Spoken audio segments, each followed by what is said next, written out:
Magandang hapon mga ka-happy hour. Narito ang mga balita para sa MBC TV Network News Update 5 PM edition. Mag-amang Marcoleta, inimbitahan ni PCG spokesperson Jay Tarielle na sumama sa maritime flight sa WPS. Yan ang MBC TV Network News ni Rovic Manuel.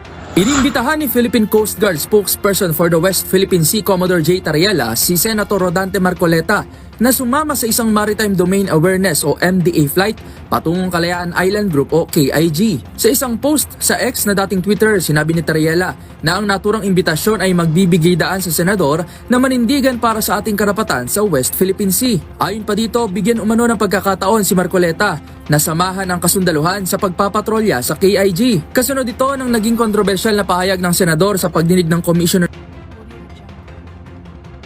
Kalayaan Island Group. Ayon kay Marcoleta, ang ilan daw kasi na features ng KIG ay nasa labas o hindi naman talaga sakop ng ating Exclusive Economic Zone o EEZ. Kapitan, ito pong apat na ito ay wala po sa ating EEZ. Yun po yung malinaw. Baka, kasi po, kaya po nagkakaroon ng pagtatalo. Hanggang ngayon, baka akala po ninyo, nandun sila sa EEZ. Wala po. Ano ba talaga yung pagpapatayan natin dito? We will offer our lives, including the lives of our children, and to die for it, for something that is not even within our EEZ. Ang gawin natin po para madali, i-give up natin yung KIG.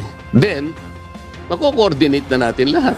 Giit naman ng senador, ang kaniyang pahayag ay pinaikling konteksto lamang daw at may kaugnayan pa rin sa proseso ng International Hydrographic Organization. Samantala, dagdag pa ni Tarielle sa pahayag nito kay Marcoleta, iaayos na rin umano niya ang MDA flight kasama siya at tiyak daw na malugod na tatanggapin ng mga tao sa Pag-asa Islands ang senador. Ang MDA flights ay regular na isinasagawa ng PCG upang i-monitor ang maritime conditions at ipakita rin ang presensya ng Pilipinas sa West Philippine Sea. Ginagamit ito para magsagawa ng survey ng sea routes at bantayan ang anumang foreign maritime activities sa loob ng ating Exclusive Economic Zone o EEZ. Para sa MBC TV Network News, ito si Rovic Manuel ng DZRH TV, una sa Pilipinas, una sa Pilipino.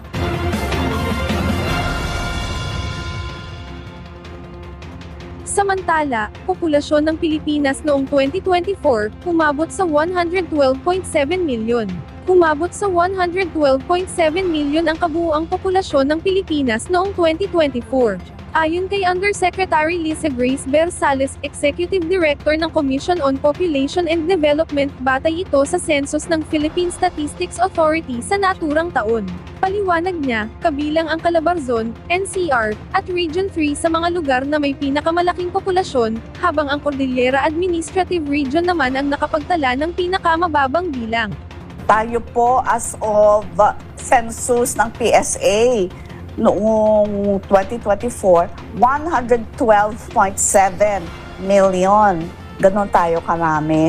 At marami sa atin, ang concentrated, no, yung mga rehiyon kung saan mas marami ang populasyon ay sa Calabarzon, sa National Capital Region, at saka sa Region 3.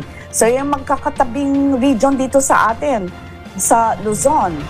At ang mga pinakakunti po ay nasa, sasabihin ko na agad kung saang probinsya. Ito ay nasa Batanes at nasa Apayao. So, Batanes at sa Apayao. So, ito yung mga regions 1 and Cordillera Autonomous Region, no? Ito yung mga pinakakunting probinsya. At yan ang mga balita para sa MBC TV Network News Update 5 PM edition. Samahan ninyo kami bukas mula alas 9 ng umaga hanggang alas 5 ng hapon.